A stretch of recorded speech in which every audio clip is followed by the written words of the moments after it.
안녕하세요, 이준영 원장입니다. 별별 랭킹 쇼를 가지고 다시 돌아왔습니다. 우리가 대학 전공을 선정을 하고 그 전공에 따라서 좋은 대학을 과연 졸업하더라도 좋은 직장이나 또는 좋은 직무적인 기회들을 이어갈 수 있을 것인지, 그리고 그 이후에 궁극적으로 우리가 사회적으로 성공할 수 있는 그런 교두보를 마련할 수 있는지에 대해서 항상 궁금하지만 뚜렷한 해답이 없는 것도 사실입니다. 그래서 오늘 랭킹이라는 건 좀 재미삼아 볼 수 있는 부분이 있는데, 대학에서 해당 전공을 졸업한 뒤에 가장 실업률이 높은 전공부터 순위를 매겨본 것들을 살펴보면 어떨까 싶었어요. Federal Reserve Bank에서 나온 자료를 바탕으로 한번 살펴볼 거고요. 올해 2월 달에 나왔는데요. 한번 참고로 말씀을 드리면 Unemployment Rate라는 거는 실제로 아예 일 자체가 없는 사람을 일컫는 것이고요. Underemployment Rate라는 건 뭐냐면요, 풀타임으로 채용이 되지 않고 파트타임이나 시간제 근로자로서 근무를 하고 있는 그런 상황을 Underemployment Rate라고 우리가 얘기를 하고 있습니다. 그래서 Unemployment Rate의 가장 1등은요, Art History가 차지했습니다. 8%를 기록하고 있어요. Art History 하면 이제 예술사를 공부를 하는 건데, 실질적으로 이걸 가지고 과연 뭘 먹고 살 수 있느냐, 이런 것들에 대해서 고민을 할 수 있는 이런 키워드기는 합니다. 두 번째 순위를 차지한 랭킹은요, Liberal Arts예요. 보편적인 이런 우리 사회 통념상으로 알아야 되는 이런 부분들에 대해서 포괄적으로 공부를 하다 보니까 어떤 분야에서의 스페셜리스트로서 뭔가 역량을 배양하거나 아니면 본인이 즉각적으로 업무에 투입되는 거를 상상해 봤을 때는 쉽게 연상되는 것들이 잘 보이지 않는 그런 키워드로 보여지긴 합니다. 3위는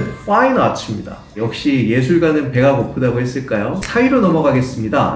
4위는 좀 의외인데요. Aerospace Engineering이에요. 위에 있는 전공들과 되게 다르게요, 여기 Aerospace Engineering만 되게 특이한 거 보이세요? Unemployment Rate는 7.9%지만 Underemployment Rate를 보면 또 17.9%가 되지 않아요.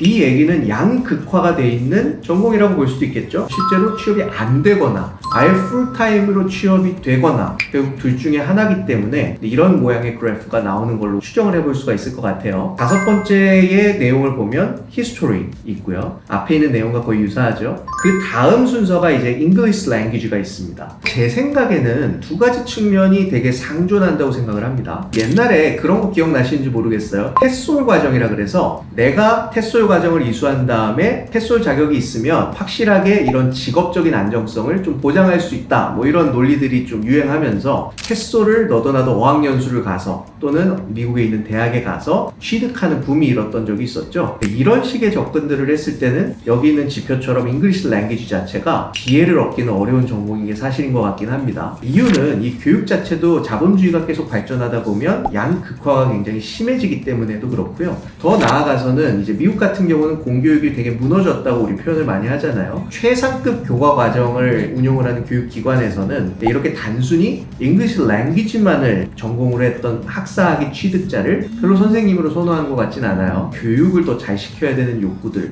이런 것들이 점점 낮아지고 있는 추세이기 때문에 그런 교육자로서도 좀 운신의 폭이 애매한 부분은 있지 않느냐라는 생각이 있지만요, 또 반대로 생각해보면 이게 더 기회일 수도 있습니다. 챗 GPT 열풍이 있었잖아요. AI 관련해서 LLM을 기반으로 해서, 즉 Large Language 모델을 기반으로 해서 계속해서 AI가 대량으로 학습되고 그 모형을 가지고 굉장히 많은 효율성들이 증대되고 있는 것도 사실입니다. 근데 이제 Large Language 모델이라는 거는 말이에요, 내가 이 언어적으로 AI 모델에다가 꾸준히 학습을 시켜주는 것들을 해야 된다는 문제들이 있죠. AI 모델을 더 고도화시키는 데 있어서 특정 영역을 학습하는데 내가 이 언어적인 부분들에 대한 기본적인 바탕을 쌓고 싶다라는 생각을 가진 학생이라고 한다면 오히려 이런 전공들이 굉장히 유용한 전공이 될 수도 있다고 저는 생각을 하고 있어요. 그럼 다음 순위로 한번 넘어가 보겠습니다. 다음 순위로는 매스미디어가 있어요. 최근에는 인터랙티브 미디어라 해서 매스미디어의 약간 반대 개념이죠. 상호작용을 하는 미디어에 대해서 공부를 할 생각을 한다든지, 커뮤니케이션 메이저를 통해서 이 커뮤니케이션의 오버롤한 이런 제너럴 아이디어들에 대해서 공부할 생각을 한다든지, 이런 식으로 살짝만 방향 틀으면 훨씬 더 할 수 있는 일들이 많을 거예요. 다음 순위는 피직스입니다. 피직스 하면 우리 물리잖아요. 단순히 이런 기초 전공을 공부만 해가지고는 생각보다 요즘 갈 수 있는 곳들이 많지가 않아요. 1950년대 이전의 상황으로 되돌아봤을 때는 이 피직스라는 것들을 전공으로 하고 박사까지 하고 뭔가 규명을 해서 연구하고 찾아내는 일련의 과정들이 우리 인류 삶의 질의 향상에 큰 기여를 했다고 봐도 과언이 아닐 겁니다.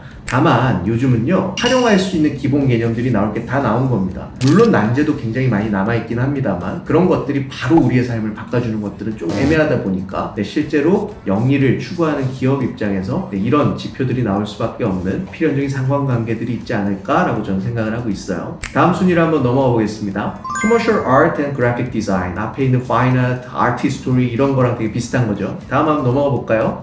10위는 소시올로지입니다. 생각보다 이렇게 데이터로 봤을 때는 취업이 잘 안 되는 걸 볼 수 있는데 내가 뭔가 좀 새로운 브레이크스루한 아이디어를 적용해서 이 사람들을 단체적으로 설득을 하고 싶다. 또는 내가 뭔가 영향력을 미치는 데 있어서 훨씬 이 매스 어디언스를 대상으로 효용을 높이고 싶다. 이런 취지를 갖고 있는 친구들이 소시올로지를 한다면 분명히 이 전공은 도움이 되는 전공이 될 거예요. 다만 그렇지 않고 또 대학을 들어가기 좀 경쟁률이 훨씬 더 쉬우니까 그래서 선택하는 경우에는 굉장히 안 좋은 선택이 될 수도 있겠죠. 대입을 고민할 때도 무조건 좋은 대학, 무조건 이름이 있는 대학교 또는 내가 누군가에게 말했을 때 꿀리지 않는 스펙에 대해서 굉장히 집착하는 경향들이 많습니다. 그런 식으로 접근을 하다 보면 생각보다 그 선택지가 잘 통해서 원하는 거를 얻었음에도 불구하고요, 나중에 그걸 갖고 써먹으려고 할 때 너무 흔해가지고 그걸 가지고 부가가치를 내는 게 상당히 어려운 경우도 많다는 거예요.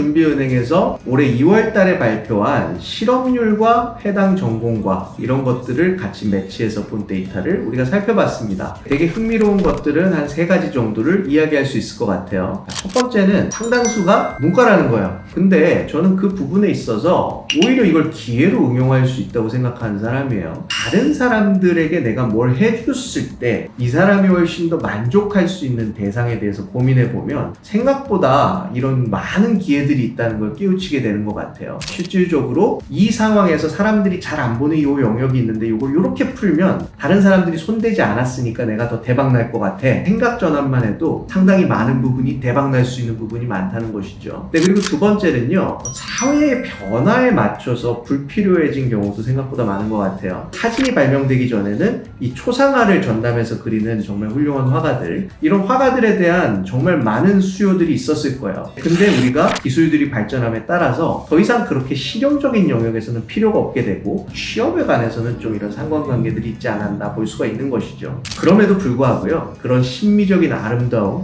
오랜 기간 동안 쌓였던 헤리티지, 다양한 신상들이 사람의 마음을 움직이기 때문에 똑같은 차보다 성능이 떨어지는데도 실제로 3배 이상의 돈을 내고 페라리를 사는 사람들이 그렇게 많지 않을까요? 그와 같은 고부가 가치를 창출하는 방향으로 접근을 해보면 할 것들이 굉장히 많다. 저는 이렇게 생각을 하고 있어요. 네, 그리고 마지막으로 이건 제가 누누이 강조드리는 말씀입니다만 대학교에 맞춰서 전공을 꼭 맞추지 않았으면 좋겠어요. 아이비링크를 넣을 때도 브라운은 예를 들어 오픈 커리큘럼이 있으니까 언디사이디드로 내가 주장해봐야지 하면서도 동시에 예일, 프린스턴 이런 데 넣을 때는 잉글리시 랭귀지라든지 아예 진짜 뜬금없는 나와 관심사가 전혀 연결성이 없는 이런 전공을 해놓고 입시를 준비하는 친구들이 많다는 거예요. 그렇게 하는 것보다는 필요로 하고 다른 사람도 필요로 하고 내가 잘하는 영역이라 기여할 수 있는 그런 전공들을 선택하고 그 전공 범주 내에서 가장 좋은 선택지들을 순위별로 매겨서 도전해보는 것들이 장기적으로 봤을 때는 바람직한 것 같아요. 네, 오늘 랭킹을 재미삼아 살펴보긴 했는데 이런 전공 선택에 대해서 항상 고민이 있는 학생들이 있다면 언제든지 한번 캠퍼스 방문해 주시면 같이 한번 살펴보도록 하죠. 네, 오늘도 경청해 주셔서 고맙습니다.